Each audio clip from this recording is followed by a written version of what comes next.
ನೋಡಿ, ಈ ಬ್ರಷ್ಗಳಿಂದ ನಿಮ್ಮ ಹಲ್ಲುಗಳನ್ನು ನೀವೇ ಹಾಳು ಮಾಡ್ಕೊಳ್ತಿದ್ದೀರಾ. ಮುಂದಿನ ದಿನಗಳಲ್ಲಿ ಟೀ ಕುಡಿಲಿ ಅಥವಾ ತಣ್ಣಕ್ಕಿರೋದು ಏನೇ ಕುಡಿದ್ರೂ ಕೂಡ ಜುಮ್ ಅನ್ನುತ್ತಲ್ವಾ, ಅದಕ್ಕೆ ಕಾರಣ ಏನಂತ ಹೇಳ್ತೀನಿ ನೋಡಿ.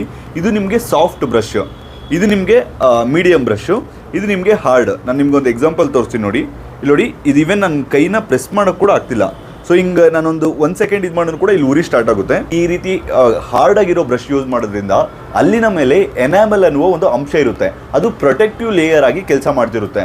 ಸೊ ಅದೇನಾದರೂ ಈ ರೀತಿ ಹಾರ್ಡ್ ಬ್ರಷ್ ಇರುತ್ತಲ್ವಾ, ಹಾರ್ಡ್ ಬ್ರಷಲ್ಲಿ ಪ್ರತಿನಿತ್ಯ ಜೋರಾಗಿ ಏನಾದರೂ ಬ್ರಷ್ ಮಾಡೋದ್ರಿಂದ ನಿಮ್ಮ ಎನಾಮಲ್ ಅನ್ನೋದು ಏನು ಅಲ್ಲಿನ ಮೇಲೆ ಪ್ರೊಟೆಕ್ಟಿವ್ ಲೇಯರ್ ಇರುತ್ತೋ ಅದು ಸವಿತಾ ಬರುತ್ತೆ.